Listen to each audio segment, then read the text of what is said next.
इतना समझना है कि अगर आप अपनी उन्नति चाहते हैं तो आपको अपने चरित्र को श्रेष्ठ बनाना होगा। आज अगर आप किसी से भी पूछें कि महाराज महाराणा प्रताप कौन थे या छत्रपति शिवाजी महाराज कौन थे, सब उनके बारे में बताने के लिए तैयार है। लेकिन अगर आप वहीं किसी एक साधारण पुरुष का नाम ले तो उसके बारे में कोई कुछ नहीं जानता। क्यों? क्योंकि उन्होंने अपने चरित्र को इस प्रकार का बनाया कि जिसको आदर्श मानकर लोग उस चरित्र का ही पालन कर रहे हैं। तो इसीलिए ये बात समझनी कि हमारा चरित्र श्रेष्ठ होना चाहिए। बड़ी प्यारी बात पूज्य श्री प्रेमानंद बाबा अपने सत्संग में अक्सर कहा करते हैं कि देखो, अगर आपका धन चला गया तो कोई बात नहीं, अगर आपके पास जो नातेदार रिश्तेदार हैं वो चले गए तो कोई बात नहीं, लेकिन अगर चरित्र ही चला गया तो भारत में रहने का जो आपका भाव है उसका फिर कोई आदर नहीं है। क्योंकि भारत जाना ही इसलिए जाता है कि यहाँ पर लोग चरित्रवान थे। विश्व गुरु इसीलिए ही कहा जाता था। सबका चरित्र खराब हुआ, सब धर्म से हीन हुए, तो महाराज स्थिति आप सब जानते हैं। तो इसलिए जो है हमारा चरित्र अच्छा होना चाहिए। इसके पठन श्रवण से अनायास चरित्र निर्माण की प्रक्रिया प्रारंभ हो जाती है। सबसे अच्छी बात, भक्तमाल जी का जो श्रवण करता है या इसका पाठ करता है, उस व्यक्ति का चरित्र निर्माण शुरू हो जाता है। वो व्यक्ति अपने आप को सुधारने लग जाता है। सोचता है कि देखो, अब जैसे एक उदाहरण कि मान लीजिए किसी ने चरित्र सुना गोस्वामी तुलसीदास जी महाराज का, और उसने उस चरित्र में सुना कि गोस्वामी जी जो है बहुत दैन्य थे, सबसे प्रेम से बात करते थे। तो व्यक्ति अपने मन को टटोलेगा, वो सोचेगा कि क्या मैं सबसे प्रेम से बात करता हूँ या करती हूँ। फिर मन में आएगा कि नहीं, ऐसा तो नहीं है, हम तो लोगों पर क्रोध करते हैं। तो फिर वो अपने स्वभाव को सुधारने का प्रयास करेगा। इसी को ही चरित्र निर्माण कहा जाता है। खैर, एक बार प्रेम से छोटी भक्त वत्सल भगवान तो कुछ इस प्रकार जो है श्री गुरुदेव भगवान बहुत सुंदर वर्णन करके बताते हैं कि व्यक्ति का चरित्र अच्छा होना चाहिए। और आगे वे कहते हैं कि सर्वथा जो स्वार्थ की भावना है, स्वार्थ की भावना मानव चरित्र को दूषित करती है। इसलिए स्वार्थी व्यक्ति समाज तथा राष्ट्र के लिए उपयोगी नहीं होता। इसीलिए व्यक्ति को कभी भी स्वार्थी नहीं होना चाहिए, परमार्थी होना चाहिए। जो अन्य लोगों का अच्छा सोचता है वो व्यक्ति वास्तव में वैष्णव बनने के योग्य है। क्योंकि एक बड़ा प्यारा भाव कहा जाता है, वैष्णव जन तो तेने कही पीड़ पराई जाने रे। वैष्णव जन तो तेने कही जो पीड़ पराई जाने रे। जो दूसरे की पीड़ा को समझे वो वैष्णव है। अपना ही स्वार्थ देखता रहे वो वैष्णव नहीं। संत सदैव ही कृपालु दयालु होते, क्योंकि भगवान कृपालु है। और हमने भक्तमाल जी की शुरुआत में ही सुना था, जान नहीं तुम्हें हो जाए। जो भगवान को जान लेता है वो भगवान जैसा हो जाता है। तो इसलिए आप देखेंगे कि भगवान के जितने गुण शास्त्रों में वर्णित हैं, दया है, क्षमा है, शील है, इत्यादि प्रकार से जितने गुण हैं, वो सब प्रामाणिक संतों में दिखते हैं। तो खैर, इसलिए व्यक्ति को स्वार्थी नहीं होना चाहिए। इस ग्रंथ के पठन श्रवण से क्रमशः स्वार्थ की भावना भी कम होती है और उसके स्थान पर परोपकार की भावना का विकास होता है। सीधी सरल सी बात इतनी है कि जितने अवगुण हैं वो इस ग्रंथ के पठन से दूर होने लग जाते हैं और जितने गुण हैं वे हमारे अंदर आने लग जाते हैं। बस बात इतनी सी है, हमें ये समझना है कि हम अच्छे से इस ग्रंथ का श्रवण करें। कहीं कोई ध्यान भटका तो वहां बात बिगड़ जाएगी। इसलिए बहुत सावधानी से हमें जो है श्री भक्तमाल जी का श्रवण करते रहना चाहिए। एक एक बात बहुत आवश्यक है। कहते हैं भक्तमाल के बिना किसी भी भेदभाव के जो है भक्त चरित्र का वर्णन किया गया है। भक्तमाल में कोई भी ऐसा भेदभाव नहीं, जैसा कि हमने पहले भी चर्चा की। और भारतवर्ष के विभिन्न क्षेत्र, भाषा, जाति, संप्रदाय एवं वर्ग आदि के संतों के चरित्र इसमें वर्णित है। अतः इसके पठन श्रवण से उक्त जो है आधारों पर होने वाली अविवेक मूलक विषमताएं दूर हो जाती हैं। इसको मैं अगर सरल शब्दों में समझाऊं तो इतनी सी बात है कि अगर आप इसका पठन या श्रवण करते हैं, यानी कि अगर आप भक्तमाल जी का पाठ करते हैं, तो जो अविवेक मूलक विषमताएं यानी कि तो हमारे अंदर अवगुण आ गए, ये सब दूर हो जाते हैं। ये सरल शब्दों में इसका भाव है। तो खैर कहते हैं भक्तमाल ग्रंथ से परस्परित एवं एकता एवं समरसता की प्रेरणा प्राप्त होती है। अच्छा, भक्तमाल पढ़ने से ये भी बात आपके मन में आएगी कि सारा संसार जो है वो हमारा ही कुटुंब है। जो एक बात कही जाती है ना, वसुधैव कुटुंबकम हमारे यहाँ, तो वसुधैव कुटुंबकम की भावना भी आपको भक्तमाल ग्रंथ से ही आएगी। सुबह जो है इस चिंतन चल रहा था, इसी बात पर एक बड़ा प्यारा भाव सामने आया। देखिए, थोड़ा ध्यान से समझिएगा। जब बारंबार मैं आपको ये कह रहा हूँ कि देखिए सब संप्रदाय का भेद मिटा दीजिए, भक्तमाल में अगर आप कथा सुन रहे हैं तो ये सोचकर सुनिए कि सब संत हमारे हैं। तो अगर आप ध्यान से देखें, जैसे ही हम ये बात सुनते हैं, समझते हैं और हमारे मन में ये बात आती है कि सब संत हमारे हैं और कोई भी पराया नहीं, कोई भी संप्रदाय हमसे अलग नहीं, कोई भी संत हमसे अलग नहीं, तुरंत मन में एक भावना आती है कि देखो फिर तो सारा संसार ही हमारा हो गया, सारा संसार हमारा है, तो हम किससे द्वेष करें। ऐसी भावना मन में आती है, आपके मन में भी निश्चित रूप से आती ही होगी। तो इसीलिए भक्तमाल ग्रंथ जो है एकता और समरसता दोनों का ही उपदेश हमें करता है। तो क्या कहते हैं कि इसकी गाथाओं में कई स्थलों पर हमारी जो है प्राचीन संस्कृति की छटा का भी दर्शन होता है। अतः इसे जो है एक संस्कृति कोश भी कहा जा सकता है। अब जैसे ओडिशा के कुछ भक्तों का चरित्र आप सुनेंगे तो उसमें आप ये भी सुनेंगे वे किस प्रकार भक्ति किया करते थे, किस प्रकार रहा करते थे। तो जब आप वो सुनेंगे तब आपको पता लगेगा कि ओडिशा में किस प्रकार।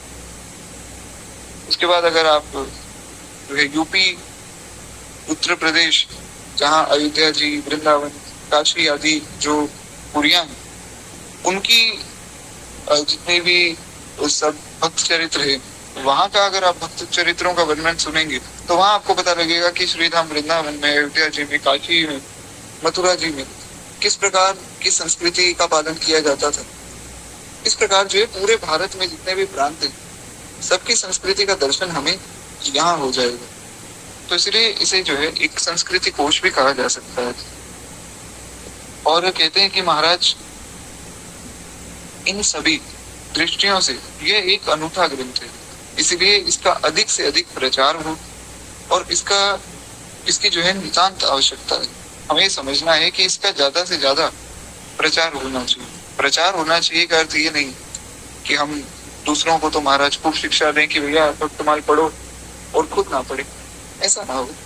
इसका अधिक से अधिक प्रचार हो का अर्थ ये है कि हम खुद भी इसका पाठ करें और दूसरों को भी प्रेरणा दें कि आप भक्तमाल जी का पाठ कीजिए।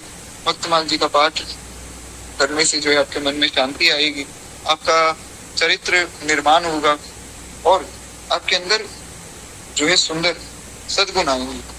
खैर, तो कुछ इस प्रकार श्री गुरुदेव भगवान वर्णन करके अब आगे वे बताते हैं कि भक्तमाल में कुछ गाथा चरित्र अति भक्ति के भी माने जाते हैं। अब ये थोड़ी सी गंभीर बात है, इसको थोड़ा ध्यान से समझना है कि भक्तमाल में कुछ चरित्र ऐसे हैं जो भक्ति नहीं अति भक्ति के हैं। अति भक्ति क्या होती है ये समझना बहुत जरूरी है, क्योंकि बहुत से लोग उदाहरण देते हैं कि अरे मीराबाई ने ऐसा कर दिया, हम ऐसा क्यों नहीं कर सकते, तुलसीदास जी जब इतना कर सकते हैं हम क्यों नहीं कर सकते, और जो हमारे पूर्व आचार्य हैं उन्होंने ऐसा ऐसा किया हम क्यों नहीं कर सकते। वो यहाँ समझ आए। वे कहते हैं इसका तात्पर्य ये है कि किसी किसी भक्त के चरित्र का कोई अंश सबके लिए अनुकरणीय नहीं।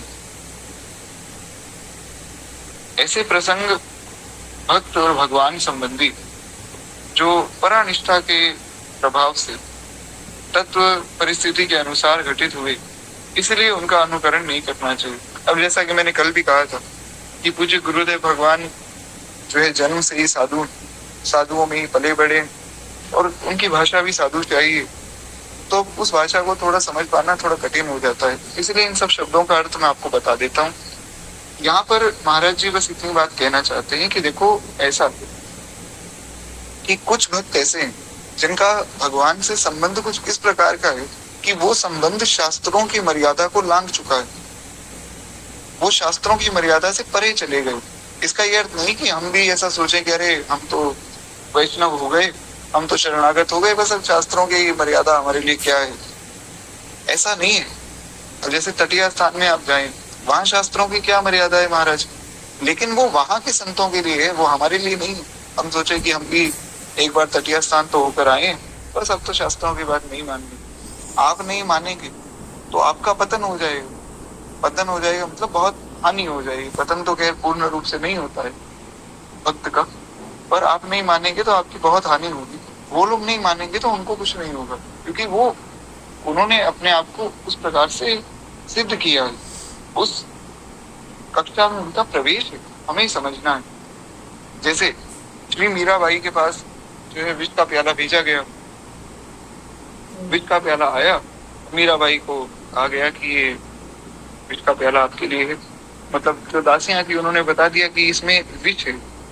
मीराबाई ने कहा कि मीरा के यहाँ विष तो नहीं आ सकता है, क्योंकि हमारे गिरधर हमारी रक्षा करते हैं।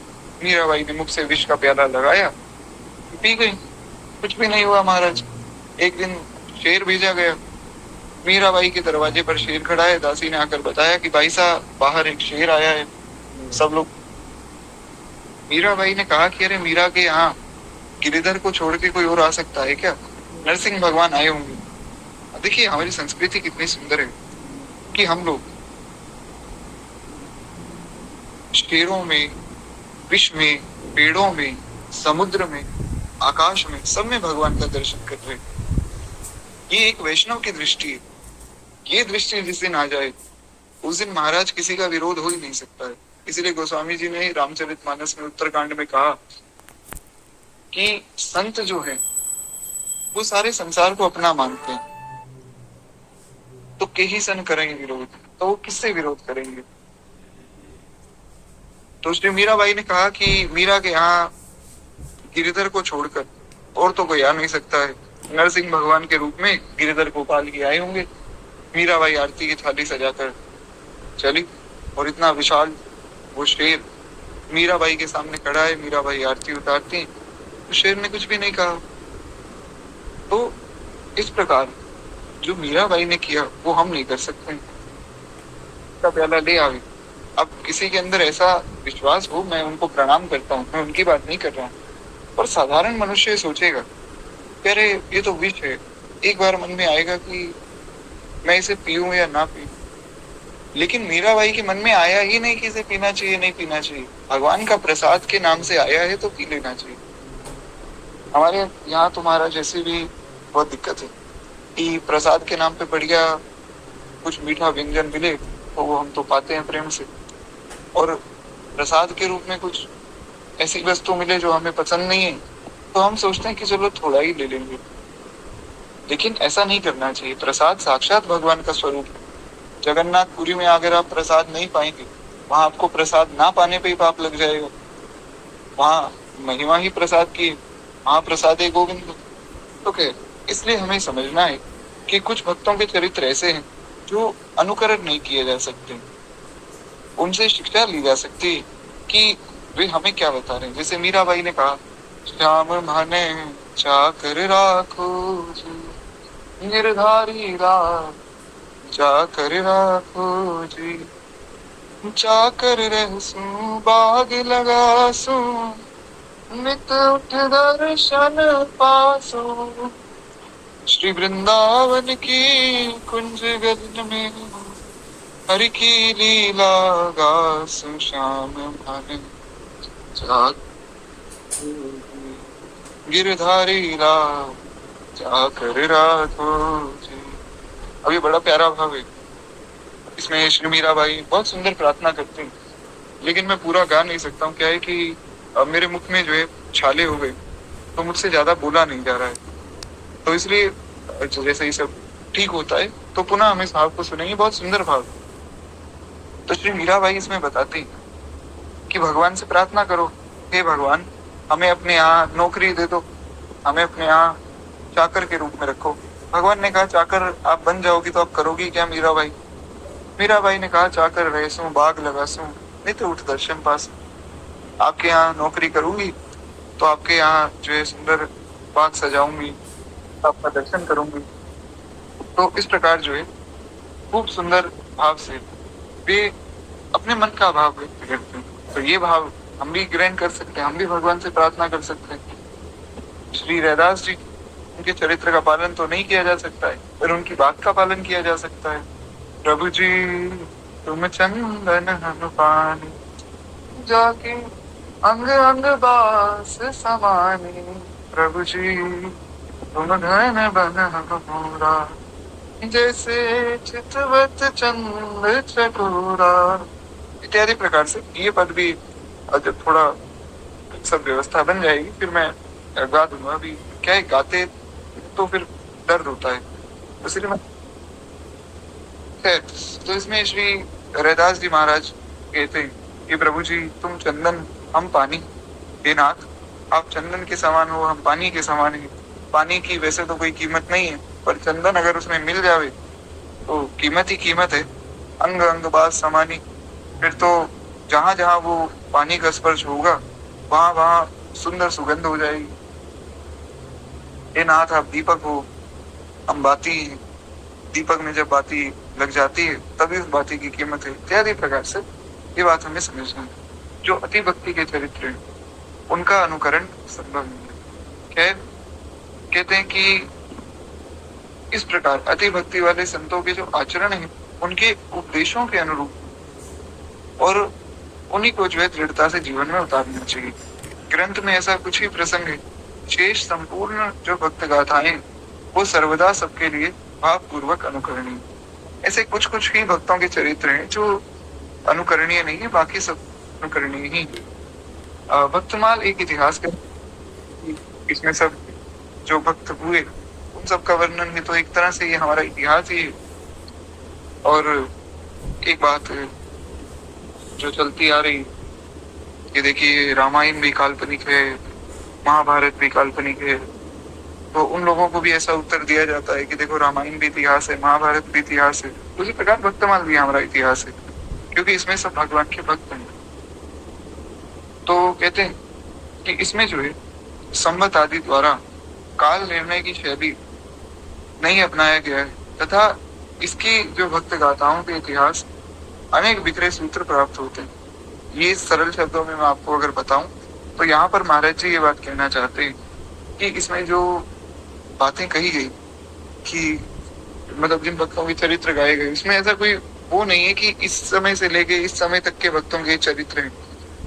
अनेक प्रकार के भक्तों के चरित्र हैं जो अलग अलग समय पे पैदा हुए, जिन्होंने अलग अलग लीलाएं की। और उसमें भी एक भाव ये भी है कि सब भक्तों के जन्म का स्थान, जन्म की तिथि आदि भी ज्ञात नहीं, वो हम पहले विस्तार में चर्चा कर चुके। कहते हैं कि भक्तमाल जी की जो रचना हुई वो महाराज सन 1650 से लेकर 1680 के मध्य ऐसा माना जाता है कि रचना हुई। और नाभा गोस्वामी जी के गुरु प्रदत्त नाम श्री नारायण दास जी था। इनकी इसकी रचना जो है जयपुर गलतापीठ नामक स्थान में उन्होंने की। ये सब हम पहले परिचय में सुन चुके हैं। यहाँ एक तरह से जो है श्री गुरुदेव भगवान पुनः थोड़ा सा परिचय भक्तमाल का दे रहे हैं, क्योंकि ये जो लेख है महाराज जी का जो गीता प्रेस ने मंगवाया था संपादन के लिए, वो तब मंगवाया था जब गीता प्रेस वाले भक्तमाल का संपादन शुरू कर रहे थे। तब उन्होंने आग्रह किया था कि महाराज जी आप जगह जगह जो है भक्तमाल जी की कथा करते हैं, तो आप कुछ अपना लेख, कुछ अपना भाव जो है भक्तमाल जी पर लिखकर भेज दीजिए, हम लोग इसमें प्रकाशित करेंगे। तो इसलिए महाराज जी ने भी कुछ परिचय इसमें दिया है। जो बातें हम परिचय में पहले ही सुन चुके हैं उन्हें पुनः विस्तार करने की आवश्यकता नहीं, तो उन्हें केवल एक बात सुन लेते हैं। फिर कहते हैं जहाँ महाराज नावादास जी ने ये ग्रंथ लिखा वो जयपुर की गलतापीठ थी, और यह स्थान श्री रामानंद संप्रदाय का अति प्राचीन पीठ है, जहाँ नावादास जी की तिवारी अभी भी प्रसिद्ध है। और ग्रंथ का भक्तमाल नाम स्वयं में जो है ग्रंथकार द्वारा ही रखा गया प्रतीत होता है। ऐसा लगता है मानो नाभादास जी ने इसका नाम भक्तमाल रखा है। नाभादास जी ने इस रचना को जो है भक्त दाम कहा, जो कि भक्तमाल का ही पर्याय है। नाभादास जी ने जो नाम रखा वो था भक्त दाम। वो भक्तमाल की उसका मतलब भी भक्तमाल ही है। तो कहते हैं ये माला भक्त वत्सल श्री ठाकुर जी को अत्यंत प्रिय है और इसे जो है उन्होंने अपने कंठहार के रूप में धारण किया है। भक्तमाल के जो प्रधान श्रोता हैं वे भी श्री ठाकुर जी माने गए, इसलिए मंगलाचरण में हम सुनते हैं, हरि जो आए विराजिए कथा सुनो इतिहास, तुम श्रोताया माल के तब पद रज हम दास। मंगलाचरण में हम सुनते हैं, उसमें भी ये प्रार्थना होती है कि हे नाथ आप आकर पधारिए, आप इस कथा को सुनिए क्योंकि आप इस कथा के श्रेष्ठ श्रोता हैं। कहते हैं कि कथावाचकों ने भी प्रारंभ में जो इस दोहे का स्मरण किया, अब वही दोहा जो मैंने अभी आपको सुनाया वही दोहा है यहाँ पे। कहते हैं टीका लेखन की आज्ञा जो है ध्यानावस्था में स्वयं नाभादास जी से ही प्राप्त हुई। ये भी हमने सुना कि प्रियादास जी को कैसे नाभादास जी ने आज्ञा दी कि आप जो है भक्तमाल जी पर टीका लिखो, तो ये भी हमने सुन लिया था। आगे भी कहते हैं कि मूल और टीका मिलाकर भक्तमाल समग्र विग्रह और ऐसी मान्यता है, यानी कि जो मूल ग्रंथ लिखा गया और जो प्रियादास जी ने टीका लिखी वो दोनों अगर मिलाकर पढ़ी जाए तो बहुत अच्छे से समझ आती। और कहते हैं नाभादास जी ने जो है ग्रंथ में भक्तों के दिव्य भाव और उनकी भजन पद्धति को उजागर करने को ही प्रधानता दी। प्रियादास जी ने भी इसी शैली में जो है छपे कहे और संक्षिप्त घटनाओं को जो है उन्होंने विस्तार में कहा, ये भी हमने सुना था। कहते हैं कि जो चरित्र गाथाओं का विस्तृत वर्णन करने से भक्ति रस बोधनी जो टीका है वो इतिहास पक्ष के अपेक्षाकृत अधिक निकट है। इसका सरल भाव इतना है कि अब देखिए, मान लीजिए कोई व्यक्ति आए और आपको एक कथा सुनाई कि भगवान का जन्म हुआ, फिर भगवान बड़े हुए, भगवान 6-7 दिन के हुए, फिर भगवान ने बहुत से असुरों को मारा है, मार कर फिर जो है भगवान और बड़े हुए, फिर मथुरा गए हैं, मामा जी को मारा है, उसके बाद फिर जो है भगवान द्वारिकापुरी के लिए प्रस्थान करते हैं। ये तो बहुत संक्षिप्त में कथा हो गई। लेकिन अगर इसी कथा को अगर कोई भागवत जी का पंडित सुनाए, बहुत विस्तार में सुनाएगा। इसी प्रकार जो है बहुत से ऐसे भी लोग हैं संसार में जो कहते हैं अरे रामायण क्या है, क्या है रामायण। एक राजा थे राम, एक उनकी पत्नी थी सीता, एक राक्षस था रावण। रावण ने जो है जानकी जी का हरण किया, राम जी ने रावण को मार दिया, रामायण खत्म। तो ये तो हो गया बहुत ज्यादा संक्षिप्त वर्णन। और अगर कोई इसको विस्तार में पढ़े रामचरितमानस आदि ग्रंथ से या सुने कथा को तो उसे विस्तार में पता लगेगा। तो इसमें बड़ी सीधी सी बात है कि जो व्यक्ति विस्तार में सुन रहा है उसे अच्छे से समझ आएगा, क्योंकि उसे पता लगेगा कि क्या क्या हुआ था। जो संक्षिप्त में सुन रहा है वो उतने अच्छे से भाव को ग्रहण नहीं कर पाए। वही बात है। एक बार भगवान कुछ इस प्रकार का भाव यहाँ श्री गुरुदेव भगवान कहते हैं कि यही कारण है कि टीका में वर्णित किन्हीं घटना तथ्यों के संदर्भ में कुछ इतिहासकारों द्वारा कभी कभी जो है वह मत्य प्रकट किए जाते हैं, परंतु उसका अधिक मूल्य इसलिए नहीं है क्योंकि किसी एक तथ्य के प्रति इतिहासकारों की तो भिन्न भिन्न मत होते हैं। अब इसमें भी बात इतनी सी है कि ऐसा संभव है, मान लीजिए मैं किसी एक संत के चरित्र का वर्णन कर रहा हूँ, मैंने कह दिया जी ये संत तो जो है वृंदावन के पास इनका जन्म हुआ था। अब कोई व्यक्ति आए वो कहे नहीं जी वृंदावन के पास तो जन्म नहीं हुआ था, इनका जन्म तो जो है वृंदावन से बहुत दूर हुआ था। तो इस बात का कोई बहुत विशेष महत्व है नहीं। क्यों? क्योंकि सबका अपना अपना एक दृष्टिकोण है। जो इतिहासकार है, ऐसा नहीं कि हर एक व्यक्ति का दृष्टिकोण दिया जाए, जो इतिहासकार है वे अलग अलग बातों में रिसर्च करते हैं, ढूंढते हैं चीजों। तो उसमें अगर मान लीजिए किसी एक भक्त का वर्णन किया जा रहा है जैसे एक बहुत प्रसिद्ध एक बात है श्री आचार्य चरण के बारे में, श्रीमद आदि रामानंदाचार्य भगवान के जन्म की जो तिथि है उस पर एक बहुत ऐसा भाव रहता है कि कुछ लोग जो है वे कहते हैं कि आचार्य चरण का जो जन्म हुआ वो 16वीं शताब्दी में हुआ। कुछ लोग कहते हैं नहीं, उनका जन्म तो 15वीं संवत में हुआ है। ऐसा बहुत बड़ा एक विवाद भी है इस बात पर। कलता पीठ में आप जाएं तो वहां आपको पता लगेगा। तो वास्तव में इस बात का कोई बहुत महत्व है नहीं, क्योंकि आचार्य चरण आए, उन्होंने हमें क्या शिक्षा दी, उन्होंने क्या लीलाएं की, हमारे लिए वो जरूरी है, वो सुनना आवश्यक है। और जहां तक बात है उनके प्राकट्य उत्सव की जो है मंगल बधाई गाना या उत्सव मनाना, तो वो समय और जो दिवस है वो तो ज्ञात ही है।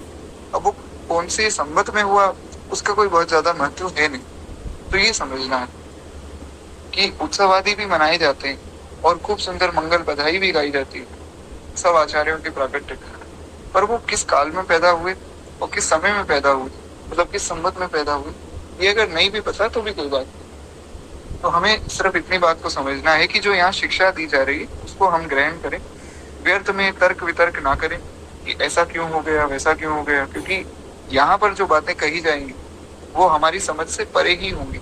जैसे हमने जो है बीच में रामायण की कथा सुनी, हमने कृष्ण लीला सुनी, हमने भगवान की जो रस चर्चा है, रास चर्चा है वो भी सुनी, हमने गर्ग संहिता जी से भी कथा सुनी, और हमने जो है अन्य भी बहुत सी कथाओं पर चर्चा की है। वो सब भगवान की कथाएं थी, उसमें राम रूप में, कृष्ण रूप में जो भगवान ने लीलाएं की वो सब हमने सुनी। उसमें भी कुछ कुछ बातें ऐसी थी जो सबको समझ में नहीं आई, जो सबके लॉजिक में नहीं बैठी। लेकिन हमें समझना है कि वहां लॉजिक नहीं चलता है, यहाँ सारी बातें ऐसी होंगी। वहां कुछ कुछ बातें ऐसी थी जो हमारी समझ से परे थी, यहाँ सब कुछ हमारी समझ से परे है। क्योंकि भक्त सदैव भगवान का स्मरण करते हैं और ऐसी ऐसी लीलाएं करते हैं जो एक आम मनुष्य के समझ में नहीं आ सकती। जैसे एक उदाहरण मैं आपको देता हूँ, अगर आप में से कोई गुजरात से, तो आपने परम पूज्य परम श्रद्धेय श्री प्रेम भिक्षु जी महाराज का नाम सुना होगा। सूरत साइड से अगर कोई है तो प्रेम भिक्षु जी महाराज बड़े अद्भुत महात्मा हुए। उनके यहाँ का नियम था कि सबको जो है खूब सुंदर भगवान का प्रसाद मिलेगा, भंडारा होता था रोज, खूब सुंदर प्रसाद मिलेगा। बस शर्त ये है कि यहाँ कोई पैसे नहीं चढ़ाएगा, कोई भी धन की सेवा नहीं करेगा, 1 रुपया भी नहीं देगा। दूसरी बात, यहाँ पर आकर सबको बैठना है और आधा घंटा 1 घंटा कीर्तन करना है, उसके बाद ही आपको जो है प्रसाद मिलेगा। तो प्रेम भिक्षु जी महाराज ऐसे महात्मा थे। बहुत से लोग आज भी ऐसे हैं जो उनके शिष्य हैं और बहुत आज तो खैर खूब धन धान्य से संपन्न है। उस समय में उनके पास रहने के लिए घर भी नहीं था, खाने के लिए भोजन भी नहीं था, लेकिन उस कीर्तन के प्रभाव से, उस प्रसाद के प्रभाव से आज खूब कृपा है श्री ठाकुर जी की। तो प्रेम भिक्षु जी महाराज जब स्वयं कीर्तन करते थे तो 22-22 घंटे बिना रुके कीर्तन करते थे, नाचते रहते थे, पाँव में छाले पड़ जाते थे, खून निकलने लग जाता था, लेकिन उन्हें कोई परवाह ही नहीं थी शरीर की। इतना रोते थे, इतना रोते थे कि डॉक्टर भी हैरान हुए। डॉक्टर ने कहा कि हम मान ही नहीं सकते एक व्यक्ति के शरीर में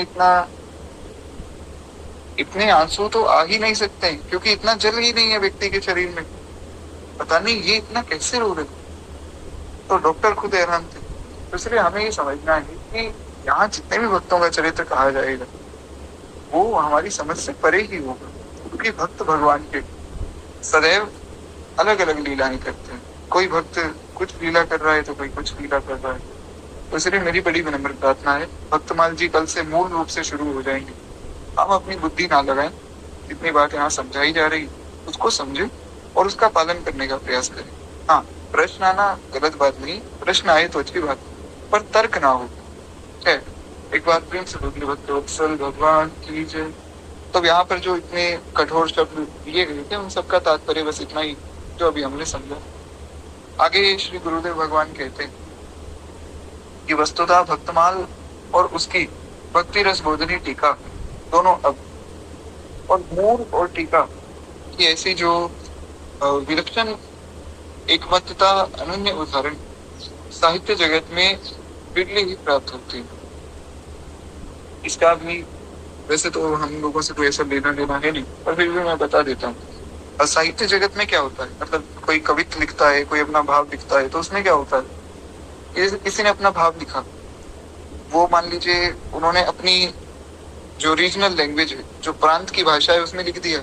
अब वो सबके लिए तो नहीं है, सब तो समझ नहीं पाएंगे। मान लीजिए किसी ने बंगाली में कोई कविता लिखा, तो उसको जो लोग राजस्थान में बैठे हैं, जब वो लिखेंगे, उस पर टीका लिखेंगे अपने भाव में, तो वो जो जिस शब्द का जैसा अर्थ निकालेंगे वो वैसा भाव लिख देंगे। संभव है कि वहां पर भाव बदल दिया जाए। इसीलिए जो है, वेदों को पढ़ने का अधिकार सबको नहीं दिया गया। क्यों? क्योंकि अगर हर व्यक्ति वेद को पढ़ने लग जाएगा, जो व्यक्ति अनाधिकारी है वो भी अगर वेद को पढ़ेगा तो उसका गलत अर्थ निकालेगा। जैसे रावण, रावण जैसे जो राक्षस हैं, ये भी शास्त्रों को पढ़ते थे, पर इनका गलत अर्थ निकाल लेते थे। तो इनको ये लगने लग जाता था कि ये शरीर ही सब कुछ है। तो सबसे पहला वरदान ये मांगते थे कि हमें अमर कर दो, जबकि शरीर तो नाशवान है। आप किसी भी राक्षस का चरित्र उठाकर पढ़िए, सबसे पहला वरदान यही मांगते हैं कि जी अमर कर दो। वो राक्षसी बुद्धि है, मूर्खता है। वो क्यों आई? क्योंकि किसी प्रामाणिक सदगुरु से शास्त्रों को नहीं सुना है। और वही आज के समय में महाराज हो रहा है। बहुत से ऐसे भी लोग हैं, जैसे डॉक्टर कुमार विश्वास, वे खुद को खुद ही कथावाचक मान के कथा कर रहे हैं महाराज जगह जगह। और क्या सुंदर कथा कर रहे हैं। ना तो कथा में कोई मर्यादा है, पहली बात तो ना व्यासपीठ की मर्यादा, दूसरी बात भगवान का नाम लिया जा रहा है तो राम, सीता, कृष्ण, राधा, ना कोई श्री लगाया जा रहा है, ना कोई जी लगाया जा रहा है। तो इसीलिए हमें समझना है कि जब तक किसी ग्रंथ को, किसी भी शास्त्र को या किसी भी टीका को किसी प्रमाणिक सदगुरु से ना सुना जाए, प्रमाणिक संत से ना सुना जाए, तब तक उसके भाव को समझ पाना कठिन। इसलिए साहित्य जगत में ऐसा लगभग होता ही है कि किसी ने किसी भाषा में कुछ ग्रंथ लिखा और कोई दूसरी प्रांत का व्यक्ति जब उसे अपनी भाषा में उस पर टीका करता है तो कुछ शब्दों को बदल देता है। पर भक्तमाल के साथ ऐसा नहीं। भक्तमाल जी में जो नाभादास जी ने भाव लिखे हैं ना, वो सभी भाव प्रियादास जी ने वैसे ही लिखे, वैसे सेम टू सेम भाव। और ये जो उनका ये एकत्व है, ये बहुत सुंदर उदाहरण है साहित्य जगत में। अच्छा, ये भाव भी कैसे लिखे गए, इस पर भी एक कथा है कि जब प्रियादास जी टीका लिख रहे थे तो नाभादास जी ने उन्हें प्रेरणा की कि ऐसे ऐसे लिखो, और नाभादास जी उन्हें सुना रहे थे कि इसमें ये भाव है, इसमें ये भाव है, इसलिए उन्हें टीका लिखने में भी आसानी हुई। तो इसलिए जो है वो टीका में कोई बदलाव भी नहीं हुआ है। कहते नाभा गोस्वामी जी रचित इस ग्रंथ रत्न का जो है प्राचीन काल से ही किसी संत भक्त द्वारा अध्ययन करने की परंपरा है। जैसे आर्ष ग्रंथों को जो है गुरु के मुख से ही सुनना चाहिए और पढ़ना चाहिए, और उनके विषय को जो है हृदय में धारण करना चाहिए, उसी प्रकार भक्तमाल को भी एक संत के मुख से ही पढ़कर और जो है ग्रहण करने का एक भाव है, प्रथा है। अब यहाँ तो आप लोग जो सुन रहे हैं वो तो एक असंत का मुख है, संत का मुख तो नहीं। पर आपको ये समझना है कि ये कथा मैं नहीं कह रहा हूँ, कथा कहने वाले श्री गुरुदेव है, मैं तो आप लोगों के साथ सुनने आया हूँ। तो इसलिए आप ऐसा भाव मन में मत लाइएगा कि अब मैं कथा सुना रहा हूँ। मन में ये भाव लाइए कि हमारे गुरुदेव भगवान ये कथा कह रहे हैं, तब आपके मन में ऐसी श्रद्धा उत्पन्न होगी भक्तमाल जी के प्रति। है, एक बार प्रेम से बोलिए श्री सद्गुरुदेव भगवान की जय। तो कहते हैं कि ग्रंथ में वर्णित गाथाओं के स्वरूप तथा उनसे निष्पन्न सिद्धांत को अविकल बनाए रखने के लिए इसके अध्ययन की परंपरा महत्वपूर्ण योगदान। जैसा कि मैंने परसों भी आपको बताया था कि शास्त्रों की रक्षा के लिए उनको पढ़ना बहुत आवश्यक है।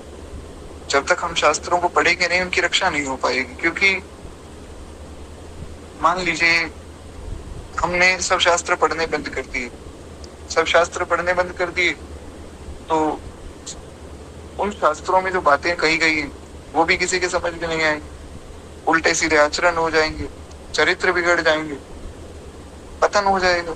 इसीलिए शास्त्रों को पढ़ते रहना चाहिए ताकि शास्त्रों की भी रक्षा होती रहे, हमारी भी रक्षा होती रहे। इसीलिए जो ब्राह्मण है उनका ये परम कर्तव्य है कि वेद अध्ययन वे करें, शास्त्र अध्ययन करें। आजकल के ब्राह्मण तो महाराज बस इंस्टाग्राम पे स्टेटस लगाने योग्य रह गए, हम ब्राह्मण हैं, हम सबसे श्रेष्ठ हैं, रावण के भक्त हुए पड़े। तो ये जो मूर्खता है ये इसीलिए आई है क्योंकि ब्राह्मणों ने पाठ करना छोड़ दिया, उन्होंने वेद पाठ, संध्या वंदन आदि छोड़ दिया, इसलिए वे भगवान को छोड़ के रावण के भक्त बने घूम रहे। इसलिए समझना है कि किसी भी संत या किसी भी भक्त का आश्रय हमें अवश्य लेना चाहिए, और किसी भी एक शास्त्र का आश्रय भी लेना चाहिए। जीवन में एक शास्त्र तो ऐसा हो जिनका हम आश्रय लें और उनका पाठ थोड़ा थोड़ा ही लेकिन करें अवश्य। जैसे रामचरितमानस है या भागवत जी है या भक्तमाल जी है, तो थोड़ा थोड़ा जो है इनका पाठ होता रहे, अच्छा है। जैसे एक प्रश्न आया था कि रामचरितमानस की कथा तो पूर्ण हो गई और हमने रामचरितमानस मंगवा ली, तो पुनः कथा कब शुरू होगी?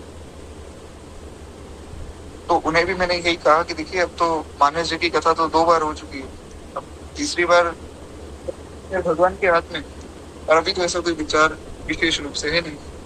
लेकिन आप खुद पढ़िए, तो अब लगभग लगभग 3 महीने हो गए, उनका नित्य मैसेज आता है, नाम नहीं मैं ले रहा हूँ मर्यादा के कारण, हमारे ग्रुप में ही है वे माता जी और कथा में भी आती।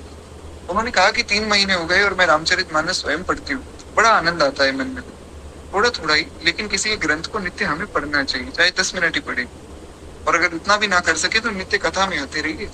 यहाँ पर भी एक तरह से पाठ ही हो रहा है।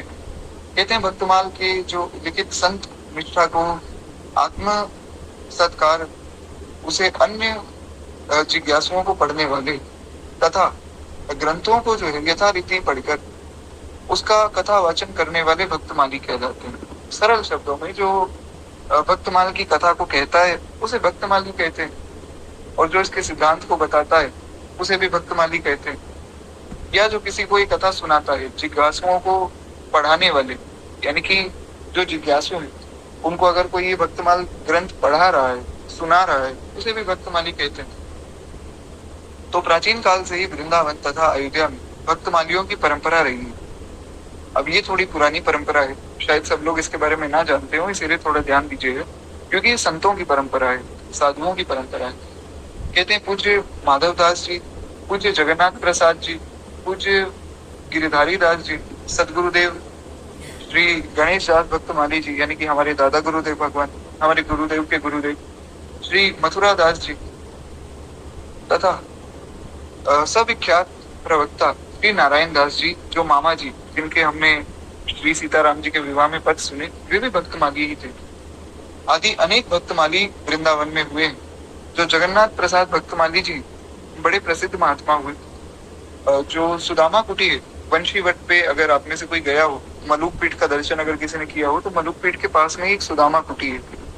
तो सुदामा कुटी जो है श्री जगन्नाथ प्रसाद भक्तमाली जी महाराज ने स्थापित की थी। वे ऐसे अद्भुत महात्मा थे कि भक्तमाल में कहीं से कोई भी उनसे प्रश्न किया जाए तुरंत बता देते थे। ऐसा भक्तमाल ग्रंथ उन्होंने सिद्ध कर लिया था। तो क्या कहते हैं, ऐसे अनेक जो है भक्तमाल के प्रवक्ता श्री वृंदावन में हुए, जिनके प्रयास से इस अनुपम ग्रंथ का अध्ययन अध्यापन परंपरा आज तक जो है अक्षुण्य चलती आ रही। अगर ये सब संत भक्तमाल पर अपनी अपनी टीका ना लिखते या भक्तमाल की कथा ना कहते, तो भक्तमाल की रक्षा नहीं होती। भक्तमाल जी की कथाएं अगर बंद हो जाएं, तो महाराज इस ग्रंथ का लोप हो जाएगा, लोग भूल जाएंगे भक्तमाल ग्रंथ है क्या। पहली बात तो लोग जानते ही नहीं, बहुत कम लोग जानते हैं, और जो जानते हैं अगर उनको भी कथा ना सुनाई जाए वो भी एक दिन भूल जाए। इसीलिए कथा होना बहुत आवश्यक है। कहते हैं इसमें जो है श्री जगन्नाथ प्रसाद भक्तमाली जी वर्तमान युग के इस ग्रंथ के मुख्य जो है प्राध्यापक मनीषी हुए, जो कि मैंने अभी आपको बताया है। और आप ही की आज्ञा से पूज्य श्री दादा गुरुदेव भगवान परम पूज्य सदगुरुदेव श्री गणेश दास भक्तमाली जी महाराज एवं श्री रामेश्वर दास जी रामायणी जी, रामेश्वर दास जी रामायणी जी बहुत ही अद्भुत महात्मा हुए। उनकी रामायण पर ऐसी पकड़ थी, ऐसे ऐसे रहस्य वे रामायण में बताते थे, जो महाराज करोड़ों में से कोई एक व्यक्ति ही समझ पाता था। श्री भरत जी के प्रति ऐसा भाव था कि भरत जी का चरित्र जब वे कहते, कोई पत्थर हृदय भी हो तो उसका हृदय भी पिघल जाता था। उसकी आंखों से भी अश्रुधार बह जाती थी। इतना सुंदर प्रवचन वे रामायण पे करते थे। और उन्होंने जो है अपने कुछ ग्रंथ भी लिखे हैं, जिसमें मुख्य जो ग्रंथ है, जो प्रमुख ग्रंथ है, वो है श्री भरत चरित्र। भरत चरित्र पर उन्होंने इतना विस्तार कर दिया, इतना विस्तार कर दिया कि पूरे संसार में इतना विस्तार कोई भी नहीं कर पाया। इतने विस्तार में उन्होंने भरत जी का चरित्र लिख दिया। ऐसा समझिए कि जितनी बड़ी जो है पूरी रामचरित मानस की एक पोथी है, उतनी बड़ी पोथी उन्होंने भरत चरित्र पर लिख डाली। कहाँ कहाँ से प्रमाण ढूंढ कर लाए महाराज, कैसे कैसे भाव कहे। धन्य है ऐसे सन। एक बार प्रेम से बोलिए श्री रामेश्वर दास रामायणी जी महाराज की जो बड़े अद्भुत महात्मा थे। खैर कहते हैं इन दोनों ने ही, हमारे दादा गुरुदेव भगवान श्री भक्तमाली जी महाराज और श्री रामेश्वर दास रामायणी जी महाराज, दोनों जो है ग्रंथों को बृहद व्याख्या में लिखते हैं, जो सुदामा कुटी आश्रम वृंदावन से प्रकाशित है, जैसा कि मैंने अभी आपको बताया। फिर कहते हैं ये सब जो है प्रयास होने पर भी जन जन में भक्तमाल व्यापक हो, इसका प्रचार आवश्यकता बनी हुई। सत्य सनातन धर्म में सुदृढ़ स्तंभ के रूप में जो है प्रतिष्ठित गीता प्रेस गोरखपुर में कल्याण अंक जो छपता है वार्षिक रूप से, उसमें भी भक्तमाल के विशेष अंक का प्रकाशन जो है किया जाता है। इस दिशा में महत्वपूर्ण कार्य है। मैं एकदम सरल शब्दों में आपको बता देता हूँ। महाराज जी यहाँ पर ये बात कह रहे हैं कि देखो इतना सब लोगों ने, जैसे हमने सुना मामा जी हैं, श्री राधा गुरुदेव भक्तमाली जी हैं, श्री जगन्नाथ प्रसाद भक्तमाली जी हैं, श्री माधव दास जी हैं, इन सब संतों ने जो है भक्तमाल पर खूब प्रवचन किया, खूब कथाएं की, खूब टीकाएं भी लिखी। पर इतना सब होने के बाद भी भक्तमाल ग्रंथ जो है जन जन तक नहीं पहुंचा है। जैसे हर एक व्यक्ति को ज्ञात है ना कि भागवत जी में और जो है वाल्मीकि रामायण रामचरित मानस में जो है भगवान राम रूप में जब आए तो वो लीलाएं, वैसे जो भक्तमाल जी की इतनी नॉलेज सबको नहीं, इतना ज्ञान सबको नहीं है। तो इसीलिए महाराज जी कहना चाहते हैं कि इतना सब होने के बाद भी अभी भी भक्तमाल जी का प्रचार होना बहुत आवश्यक है। तो इस प्रचार को करने के लिए एक महत्वपूर्ण जो है कदम गीता प्रेस गोरखपुर ने उठाया है। गीता प्रेस गोरखपुर का हम सब पर बहुत बड़ा एक एहसान है, क्योंकि महाराज गीता प्रेस गोरखपुर ने जितने ग्रंथों की रक्षा की है उतना कोई भी नहीं कर सकता है। बहुत रक्षा उन्होंने हमारे सनातन धर्म के ग्रंथों की और बहुत कम जो है उन्होंने दाम रखा। खैर इस पर हम कभी विस्तार में चर्चा करेंगे अलग से, क्योंकि हमारे ग्रुप में एक भैया है, वे गीता प्रेस गोरखपुर से जुड़े हुए हैं, कई बार कथाओं में भी आते हैं, दास पर बड़ा स्नेह रखते हैं, तो वे अंदर की बातें बताते रहते हैं। गीता प्रेस गोरखपुर में जो अंदर की बातें, वहां से पता लगता है कि कितना बड़ा कार्य गीता प्रेस कर रही है। और कभी भी वे लोग ऐसा दिखाते नहीं कि हमने इतना कुछ किया है। यही एक संत की पहचान है। तो कहते हैं कि महाराज परम प्रसन्नता का विषय ये है कि गीता प्रेस द्वारा व्याख्या सहित भक्तमाल ग्रंथ का प्रकाशन किया जा रहा है। जैसा कि मैंने आपको कहा कि ये जो लेख है ये हमारे गुरुदेव भगवान ने तब लिखा था जब गीता प्रेस गोरखपुर ने भक्तमाल का प्रकाशन नहीं किया था, तो ये तब की बात है। तो उस समय जो पहली बार प्रकाशन हो रहा था गीता प्रेस के द्वारा, तो इसलिए महाराज जी ने उन्हें धन्यवाद भी दिया। कहते हैं इस प्रकाशन से प्राचीन एवं जो है हमारे आर्वचीन सभी संत है, भक्तमाली है, उन सबके ग्रंथों की व्याप्त जो भाषा है उसका भी प्रचार होगा। और श्री भक्तवत्सल प्रभु के चरणों में बस यही प्रार्थना है कि इस कार्य में भगवान सहयोग करते रहे, और जितने भी सब सज्जन हैं भगवान के भक्त वे भी अपना सहयोग प्रदान करें। सदगुरुदेव श्री गणेश दास भक्तमाली जी महाराज द्वारा रचित इन पंक्तियों का स्मरण करके इस लेखनी को जो है विराम देते हैं। अब अंत में जो है उन्होंने दादा गुरुदेव भगवान की एक बड़ी प्यारी पंक्ति कही, और उसके बाद जो है उन्होंने इस वाणी को विश्राम दिया। ये पंक्ति वही है जो हम लोग आरती में गाते हैं, इस धन्य नाभा भारती की आरती आरत करे, ये भक्त भगवत की कथा सब विश्व का मंगल करे, धन्य नाभा भारती की आरती आरत करे। तो कहते हैं सभी संत जो है भक्तों के चरणों में सादर नमन करते हुए ये शब्द पुष्प जो है उनके चरणों में समर्पित करते हैं। एक बार प्रेम से बोलिए भक्त वत्सल भगवान की जय, श्री सद्गुरुदेव भगवान की जय। अब देखिए, हमने भक्तमाल जी का परिचय भी सुन लिया है और श्री गुरुदेव भगवान द्वारा जो लेखनी प्रदान की गई थी गीता प्रेस को, हमने वो भी सुन लिया। अब आगे जो है वो भगवत भक्तों द्वारा जो भगवान से प्रार्थना की गई है उसका हम लोग सरलार्थ सुनेंगे केवल, क्योंकि जो बहुत बड़ी, तो उनका सरलार्थ सुन के फिर हम जो है भक्तमाल के मूल प्रवेश करेंगे। बड़ा प्यारा भाव है। अब क्योंकि देखिए, मैं ये प्रार्थना गा नहीं सकता हूँ, इसमें दो बातें हैं। पहली बात तो ये है कि प्रभु कृपा से शास्त्रों का अध्ययन करते करते संस्कृत तो पढ़नी आ गई, स्कूल आदि में तो कभी पढ़ाई नहीं गई, पर क्या है, शास्त्रों का अध्ययन करते करते पढ़नी तो आ गई, लेकिन दिक्कत ये है कि इसमें प्रणव का उच्चारण है। ये जो प्रार्थनाएं हैं इनमें प्रणव का उच्चारण है और प्रणव का अधिकारी मैं हूं नहीं, तो इसलिए वो उच्चारण मैं कर नहीं सकता हूँ। इसलिए मैं ये प्रार्थनाएं गाऊंगा नहीं, मैं केवल यहाँ पर आपको सरलार्थ सुना दूंगा।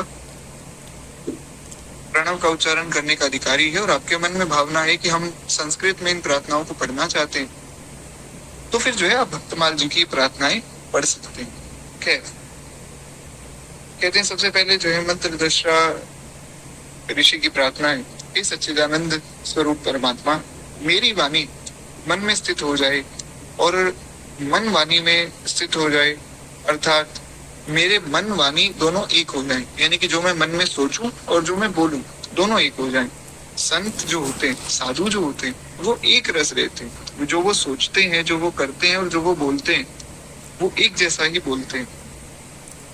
संसारी पुरुष इसलिए दुखी रहता है कि वो सोचता तो कुछ और है, किसी के प्रति भावना तो मन में गलत है, पर उनके सामने बोल रहा है मीठा मीठा ताकि उनको अच्छा लगे, और जो करता है वो उनके विरुद्ध करता है, इसलिए जो है अच्छे संबंध नहीं बन पाते। लेकिन संत ऐसा नहीं करते। तो वही बात यहाँ पर प्रार्थना में कही जा रही है कि प्रभु मेरा मन और वाणी दोनों एक हो जाएं, यानी कि जो मैं सोचूं वही मैं बोलूं, वही मैं करूं, और हे प्रकाश स्वरूप परमेश्वर, आप मेरे लिए प्रकट हो जाइए। हे मन और वाणी, तुम दोनों मेरे लिए जो है वेद विषय ज्ञान की प्राप्ति कराने वाली बनो, और मेरा गुरु मुख से सुना हुआ और अनुभव में आया हुआ ज्ञान मेरा त्याग ना करे, मैं कभी भी इसे ना भूलूं। यानी कि जो गुरुदेव ने आज्ञा दी है और जो गुरुदेव ने ज्ञान दिया है वो कभी भी विस्मृत ना हो। ये बहुत जरूरी बात है, हमें समझना होगा। हम लोग जैसे किसी ने दीक्षा ले ली, अब मेरे जैसा कोई कुछ शिष्य है, दीक्षा तो ले ली, गुरुजी ने जो आज्ञा दी है वो माननी नहीं, उसका उतने अच्छे से पालन ही नहीं होता जितने अच्छे से होना चाहिए, तो बहुत अपराध भी लगते हैं। तो इसलिए हमें समझना है कि हमारे गुरुदेव जो आज्ञा दें वो हमें स्मरण रहे। इसके लिए क्या करना है, बारंबार गुरुजनों की, संत जनों की आज्ञा को सुनना चाहिए। इसलिए तो बार बार कथाएं सुनाई जाती हैं। अब कोई कहे कि जी वही कथा है, कंस को कैसे मारा गया, अहिल्या का कैसे उद्धार हुआ, उसके बाद रावण को किस प्रकार मारा गया, प्रहलाद जी का किस प्रकार उद्धार हुआ, कथाएं तो वही हैं, लेकिन बारंबार सुनने से क्या है, शरणागति का स्मरण होता है। इसलिए हमें समझना है कि बार बार कथाओं को सुनते रहना चाहिए। जहाँ कथा हो महाराज सुनो, लेकिन उसका ये भी अर्थ नहीं कि किसी से भी सुन लो। जो प्रामाणिक आचार्य हैं उनसे, जो परंपरागत साधु हैं उनसे कथाओं को बारंबार सुनते रहना चाहिए, ताकि शरणागति का स्मरण होता रहे। कहते हैं कि मेरी इच्छा है कि मैं अपने अध्ययन द्वारा दिन और रात को एक कर दूं, अर्थात रात दिन निरंतर मैं ब्रह्म विद्या का पठन करता रहूं, चिंतन करता रहूं, यानी कि दिन रात मैं भगवान का स्मरण करता रहूं, इतना समझिए। मैं वाणी से श्रेष्ठ शब्दों का उच्चारण करूंगा, स्वार्थ सर्वथा जो है सत्य बोलूंगा। ये परब्रह्म परमात्मा मेरी रक्षा करें, वह मुझे जो है ब्रह्म विद्या सिखाने वाले आचार्य की रक्षा करें, जो हमारे गुरुजी हैं उनकी रक्षा कीजिए, और वे मेरी रक्षा करें और मेरे आचार्य की रक्षा करें। इस प्रकार की मेरी प्रार्थना है। आध्यात्मिक आदि दैविक आदि भौतिक तीनों तापों की शांति हो, ऐसी हम प्रार्थना करते हैं। तो मुख्य रूप से जो है ये एक शांति की प्रार्थना है भगवान से कि प्रभु सबकी रक्षा हो, जो हमारे गुरुदेव हैं उनकी भी रक्षा हो, और जो भी हम आगे सुने समझें, पढ़े, उसको हम अपने हृदय में धारण करें और उसको कभी भूलें नहीं। इतना सरल शब्दों में समझिए। अब जो है ध्रुव जी ने बड़ी सुंदर एक प्रार्थना की है भगवान से। वे कहते हैं, हे अनंत परमात्मन, मुझे आप उन विशुद्ध हृदय महात्माओं और भक्तों का संग दीजिए जिनका आप में अविच्छिन्न भक्ति भाव है, और उनके संग में मैं आपके गुणों तथा लीलाओं की कथा सुधा का पान करके उन्मत्त हो जाऊंगा। ये देखिए 5 वर्ष के ध्रुव जी बोल रहे हैं, बहुत बड़ा कोई साधु 80 साल का 100 साल का साधु नहीं बोल रहा। 5 वर्ष के ध्रुव जी हैं, छोटे से बालक हैं। पहली बात तो ध्रुव जी बोल ही नहीं पाते। भगवान ने अपना शंख ध्रुव जी के गाल पर लगाया, तब जाकर ध्रुव जी को ज्ञान हुआ, तब वे बोल पाए। कितनी सुंदर बात। श्री ध्रुव जी कह रहे हैं, हे अनंत परमात्मन, मुझे उन विशुद्ध हृदय महात्माओं का संग दीजिए जिनका आप में अविच्छिन्न भक्ति भाव है। मुझे भक्तों का संग दीजिए, संसार का संग नहीं चाहिए, संसार का कुछ नहीं चाहिए। और उनके संग में मैं अपने गुणों तथा लीलाओं, जो आपकी गुण है, आपकी लीलाएं हैं, उनकी कथा सुधा का पान करता रहूं। आपसे आपकी जो कथाएं हैं मैं उन संतों से सुनता रहूंगा। 5 वर्ष के ध्रुव जी, ये है संस्कारों की बात। इसीलिए जो है हमारे यहाँ बहुत महत्व दिया गया है एक बालक के पालन पोषण पे। सबसे पहले तो गर्भाधान संस्कार, उसका भी एक समय बताया गया। उसके बाद जो है एक माता पर ये परम कर्तव्य है कि वे अपने संतान को खूब अच्छी शिक्षा दें। आजकल तो महाराज फोन थमा दिया जाता है, और फोन में भगवान जाने छोटे बच्चों पर क्या असर पड़ता है उस फोन का। वो सब चीजें तो चर्चा करना हमारा विषय है नहीं, इसलिए हम नहीं करेंगे। पर ये समझना है कि जो भी माताएं हैं उनका ये परम कर्तव्य है कि जो भी उनकी संतान है या आगे होने वाली है, उनको भी अच्छी शिक्षा दें, ताकि वे ध्रुव जैसे, प्रहलाद जैसे महाभागवत, परम भागवत बने। और भगवान का नित्य स्मरण खुद तो करें ही, अपने मित्रों को भी समझाएं कि भैया भगवान का भजन किया करो। और कहते हैं कि हे नाथ, आपकी कथा सुनकर मैं उन्मत्त हो जाऊंगा, बड़ा आनंद, परम आनंद को मैं पाऊंगा, और सहज ही विविध भांति के दुखों से पूर्ण भयंकर संसार सागर से उस पार पहुंच जाऊंगा। इसलिए हे प्रभु, मुझ पर कृपा करके जो है अपने भक्तों की जो कथाएं, भक्तों की लीलाएं और भक्तों का संग है, वो मुझे प्रदान कीजिए। एक बार प्रेम से बोली श्री ध्रुव जी महाराज की जय। तो इस प्रकार जो है श्री ध्रुव जी महाराज ने भी प्रार्थना की है। आगे जो है भगवान से प्रार्थना की जा रही है, हे जगत के कारण स्वरूप परमात्मा, आपको नमस्कार है। हे सर्वलोक के आश्रय चित्त स्वरूप, आपको नमस्कार है। हे मुक्ति प्रदान करने वाले अद्वैत तत्व, आपको नमस्कार है। शाश्वत और सर्वव्यापी ब्रह्म, आपको नमस्कार है। आप ही एक शरण में जाने योग्य हैं। इसका मतलब ये है कि केवल भगवान एकमात्र है जो शरण में, जिनकी शरण ग्रहण की जा सकती है। तो कहते हैं आप ही एक शरण में जाने योग्य, अर्थात आप ही एक आश्रय लेने योग्य है, आप ही एक आश्रय स्थान है, और आप ही एक पूजा करने योग्य है। भगवान की पूजा करनी चाहिए। तो कहते हैं कि आप ही एक जगत का पालक और अपने प्रकाश से प्रकाशित करते हैं। आप ही एक जगत के कर्ता, पालक और संहार करता है। आप ही एक निश्चल और निर्विकल्प है, यानी कि आप में कोई ऐसा छल नहीं, और आप में आपका कोई और विकल्प भी नहीं है। ऐसा नहीं कि भगवान को छोड़कर हम किसी और को भज सकते हैं। मनु जी ने भगवान से प्रार्थना की कि प्रभु, मैं चाहता हूँ कि त्रेता युग में मेरा एक राजा के रूप में जन्म हो। दशरथ जी के रूप में उनका जन्म हुआ। शत्रुघ्न जी ने प्रार्थना की कि प्रभु, मैं भी इनके साथ आऊं। तो बोले ठीक है, कौशल्या तुम बन जाना, ये दशरथ बन जाएंगे। और बोले और तो भगवान कुछ नहीं चाहिए, बस इतनी कृपा हो जाए कि आप जैसा एक बालक मिल जाए। भगवान ने कहा कि भैया मनु, तुम तो बड़े चालाक हो। अरे आप सरिस खोजो कहाँ जाई, नृप तव तनय भोग में आई। भगवान ने कहा कि मेरे समान मैं किसको कहाँ खोजूंगा, मेरे समान तो दूसरा कोई है ही नहीं, मेरे समान मैं ही हूँ। इसीलिए आपको ये समझना होगा कि मैं ही आपके पुत्र के रूप में आऊंगा। तो भगवान इनके पुत्र के रूप में आए। तो भगवान निर्विकल्प है, भगवान का कोई और विकल्प नहीं, कोई और ऑप्शन नहीं है आपके पास। अब लोग ढूंढ लेते हैं, महाराज लोगों ने साईं बाबा को भी भगवान बना दिया, लोग तो ऐसे समझदार हैं कि उन्होंने भीमराव अम्बेडकर को भी भगवान बनाया हुआ है। खैर, कलयुग है, भगवान की सब लीलाएं, क्या कहा जा सकता है। पर भगवान तो एक ही है। अब उन्हें आप राम कहें, कृष्ण कहें, नारायण कहें, जगन्नाथ कहें, विठल कहें, वो जैसी आपकी भावना हो, लेकिन वो तत्व एक ही है। कहते हैं कि आप ही एक निश्चल और निर्विकल्प है, और आप जो है भय को भय देने वाले, यानी कि डर भी आपके सामने डर जाता है। हे नाथ, भयंकरों में भयंकर आप हैं, और प्राणियों की गति और पावनों को पावन करने वाले भी आप हैं। हमने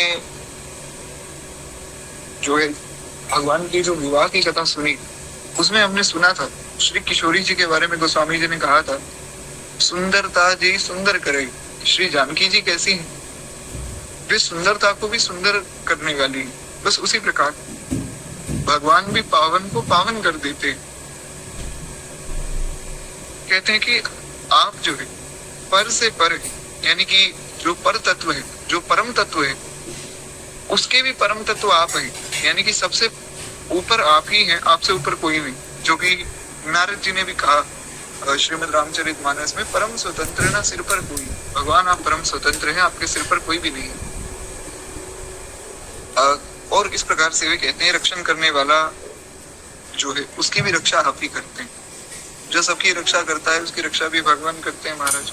ऐसे श्री ठाकुर जी, देखिए जैसा कि यहाँ पर एक प्रश्न आया कि हमारे यहाँ कोई ऐसा है नहीं जो कथा सुनाता हो, तो बिल्कुल निश्चिंत रहिए। आप सुबह की जो कथा हो रही है उसमें बने रहिए, ये कथा सुनते रहिए। हाँ, उसके बाद आपका भाव बने कि हमें और भी सत्संग सुनना है, तो यूट्यूब पे जो हमारे प्रामाणिक आचार्य जन है, प्रामाणिक महापुरुष हैं, जैसे पूज्य प्रेमानंद बाबा हैं, विनोद बाबा हैं, गीताम्बरीश जी हैं, श्री पुंडरीक जी हैं, श्री गौरदास जी हैं, पूज्य गुरुदेव भगवान हैं, इत्यादि प्रकार के जो संत हैं, श्री राघवाचार्य जी महाराज, जो प्रामाणिक संत हैं, उनको भी आप यूट्यूब पे सुन सकते हैं। और एक बस छोटी सी दास की विनती ये है कि देखिए, दीक्षा हो चुकी है और गुरु प्रदत्त नाम भी मिल चुका है, तो अगर आप गुरु प्रदत्त नाम से बुलाएंगे तो ज्यादा अच्छा रहेगा। और दास को रघुनाथ दास नाम मिला है, तो अनुभव की जगह अगर आप वो कहें, बड़ी कृपा रहेगी। एक बार प्रेम से बोलिए, भक्त वत्सल भगवान की जय। तो सुबह की कथा में बने रहिए और जो प्रामाणिक आचार्य हैं उनको सुनते रहिए, इतना ही पर्याप्त है हमारे लिए। है कहते हैं, हे नाथ, इस प्रकार मतलब भगवान से प्रार्थना की कि प्रभु आप ही परम तत्व हैं। जैसे अर्जुन ने भगवान से प्रार्थना की है 10वें अध्याय के 11वें श्लोक में,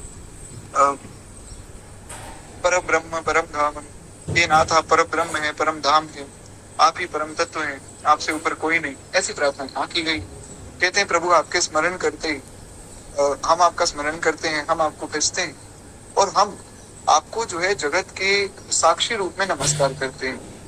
आप ही एकमात्र सत्य स्वरूप हैं, निधान है और अवलंबन रहित हैं। हे नाथ, इसलिए संसार रूपी नौका जो वो आप ईश्वर की शरण हम देते हैं, यानी कि आप इस संसार से पार लगाने वाले ईश्वर हैं। इसलिए हे प्रभु हम पर कृपा कीजिए और हमें जो है अपनी शरण में स्वीकार कीजिए। इस प्रकार जो है प्रार्थना उन्होंने की। उसके बाद जो है श्री प्रहलाद जी ने भी बड़ी सुंदर प्रार्थना की है, यदि राक्षसी में कामा वरा संभत वर्धवज और कामना हृदय समारोह वस्तु वेणुवरम। ये बहुत सुंदर प्रार्थना है श्री प्रहलाद जी की। श्रीमद् भागवत जी में ये जो प्रार्थना है प्रहलाद चरित्र में, ये बहुत ही अद्भुत है महाराज। क्यों? वे कहते हैं कि वर देने वाले शिरोमणि मेरे स्वामी, यदि आप कुछ देना चाहते हैं। हुआ क्या कि नरसिंह भगवान आए। नरसिंह भगवान ने महाराज जो लीला की तो आप जानते हैं, हिरण्यकश्यप का जो है पेट फाड़ दिया, हिरण्यकश्यप को खत्म कर दिया।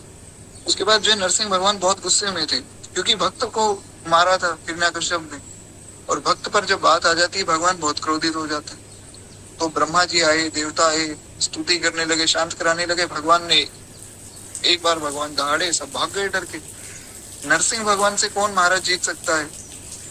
भगवान का जो सबसे उग्र स्वरूप है वो नरसिंह भगवान है। और नरसिंह भगवान ऐसे साधारण देवता नहीं है। जैसे भगवान राम रूप में आए, कृष्ण रूप में आए, तो किसी को मारने से पहले एक बार उसको मौका भी दे देते थे कि चलो कोई बात नहीं, आप अपनी गलती मान लो। रावण को समझाने के लिए कितने लोगों को भेजा। मामा कंस को भी कहा कि भैया समझ जाओ, क्यों उल्टी सीधी हरकत करते हो। दुर्योधन को समझाने के लिए तो स्वयं भगवान पहुंच गए, 5 गांव दे दो कि 5 गांव में मान जाएंगे बेचारे, तुम आनंद में रहो। नहीं माना तो मार दिया। लेकिन नरसिंह भगवान ऐसे नहीं, वो कोई चेतावनी कुछ नहीं देते, वो जाते हैं और सीधा खत्म कर देते हैं व्यक्ति को। अब नरसिंह पुराण उठाकर पढ़िए, नरसिंह भगवान सीधा एक्शन लेते हैं। इसलिए महाराज नरसिंह भगवान के जो उपासक हैं, ये भी वैसा ही उनका तेज होता है, वैसे ही वे गरजते हैं। तो नरसिंह भगवान बहुत क्रोधित थे। हुआ क्या कि सब देवता आए, देवता भाग गए। फिर उन्होंने लक्ष्मी माता को कहा कि माँ, आप तो उनकी धर्म पत्नी है और आप तो उनकी आद्या शक्ति है, आप जाकर प्रार्थना कीजिए। लक्ष्मी माता ने कहा कि अरे इसमें कौन सी बड़ी बात है, हमारी बात तो मान ही लेंगे। तो लक्ष्मी माता उनके सामने गई और माता ने प्रार्थना करने का कुछ प्रयास ही किया था, इतने भगवान ने उन्हें भी भगा दिया। लक्ष्मी माता डर कर भाग आई। अब तो सब देवता कांप गए कि जब अपनी पत्नी को ही भगा दिया तो महाराज अब किसकी बात सुन के शांत होंगे। और अगर ऐसे ही गुस्सा करते रहे फिर तो 2-3 मिनट में सृष्टि खत्म हो जाएगी। करें तो करें क्या। तो ब्रह्मा जी गए, प्रहलाद जी से प्रार्थना की कि प्रहलाद अब तुम ही इन्हें शांत करा सकते हो। छोटे से प्रहलाद जी, सोचिए बड़ा कोमल प्रहलाद जी का वो शरीर है और छोटे छोटे प्रहलाद जी के हाथ, बड़े कोमल उन हाथों का स्पर्श जब नरसिंह भगवान के चरणों में हुआ, ऐसा लगा किसी ने कमल का फूल रख दिया हो। क्योंकि प्रहलाद जी बहुत बड़े तो है नहीं, छोटे से हैं और उनके हाथ भी छोटे छोटे और उनके हाथ बड़े कोमल। तो जैसे ही स्पर्श हुआ उन हाथों का, नरसिंह भगवान ने नीचे झुककर देखा, प्रहलाद जी चरणों में पड़े हैं, दंडवत प्रणाम कर रहे हैं। नरसिंह भगवान शांत हो गए और महाराज नरसिंह भगवान ने जो है उन्हें अपनी गोद में उठाया, उन्हें खूब लाड दुलार करने लगे, बारंबार कहने लगे कि मांगो, कुछ तो मांगना पड़ेगा। प्रहलाद जी ने कहा कि नहीं, मैं कुछ नहीं मांगूंगा, मुझे कुछ चाहिए ही नहीं। बोले नहीं, कुछ तो मांगना पड़ेगा। प्रहलाद जी ने कहा प्रभु मुझे कुछ आवश्यकता ही नहीं है। बोले नहीं, मैं आया हूँ, कुछ तो देखे जाऊंगा। बारंबार जब भगवान ने प्रार्थना की, तब यहाँ श्री प्रहलाद जी ने ये प्रार्थना की। वे कहते हैं कि हे नाथ, अगर आप कुछ देना ही चाहते हैं, हे वर देने वालों में शिरोमणि, अगर आप मुझे कुछ देना चाहते हैं तो मैं आपसे बस ये वर मांगता हूँ कि मेरे हृदय में कभी भी किसी भी वस्तु की कामना हो ही नहीं। मतलब मैं आज के बाद आपसे कुछ मांगू ही नहीं, सब कामना सब चाह खत्म हो जाए। और ये प्रार्थना बहुत ऊंची अवस्था में ही की जा सकती है। ये तो कोई प्रहलाद जी जैसा विरला भक्त ही कर सकता है महाराज। जी बिल्कुल, प्रहलाद जी के भी पिछले जन्म की कथा वो हम कभी समय मिलेगा तब सुनेंगे। तो सब भक्तों के पूर्व जन्म की कथा प्राप्त करती है। हाँ, प्रहलाद जी के चरित्र में भी शायद उसका वर्णन जो है मिलता है, वो हमें दिखना होगा। खैर, तो इस प्रकार जो है प्रहलाद जी ने प्रार्थना की है कि हे नाथ, अगर आप कुछ देना ही चाहते हैं तो ये दे दीजिए कि आज के बाद मैं आपसे कुछ ना चाहूँ, कुछ ना मांगू, बस आपकी सेवा करता हूँ। और ये भक्ति की सर्वोच्च अवस्था है। तो इस प्रकार महाराज श्री प्रहलाद जी ने प्रार्थना की। और उसके बाद अन्य जो संतों ने प्रार्थना की वो हम कल की कथा में सुनेंगे। आज वाणी को ये विश्राम देकर केवल 2 मिनट प्रेम से हम लोग भक्तमाल की आरती करें, क्योंकि क्या एक तो समय हो गया है, दूसरी बात थोड़ा सा कल से सब लोग और सावधानी से कथा को सुनिएगा, क्योंकि अब मूल भक्तमाल शुरू हो रही है और थोड़ा सब लोग जो है रेगुलर हो जाए। आज शायद लिंक भेजने में मुझसे गलती हो गई थी, मैंने शायद गलत लिंक भेज दिया था, उसके लिए मैं क्षमा प्रार्थी हूँ। परंतु जो लिंक मैं कल भेजूंगा ना, वो लिंक एक परमानेंट रहेगा। तो अगर मान लीजिए किसी से ज्वाइन नहीं भी हो पाता है तो वो लिंक आप सेव करके रख लीजिए, उसी लिंक पे हम रोज कथा करेंगे। तो लिंक मैं वैसे भी रोज भेजूंगा और अगर उससे ज्वाइन नहीं हो पाता है तो वो जो सेव्ड लिंक होगा उसी पर ही रोज कथा होगी, ऐसा हम प्रयास करेंगे। खैर, एक बार प्रेम से बोलिए भक्त वत्सल भगवान की जय। तो केवल 2 मिनट प्रेम से हम लोग जो है भक्तमाल जी की आरती करें। इस धन्य नाभा भारती की आरती आरत हरे, यह भक्त भगवत की कथा सब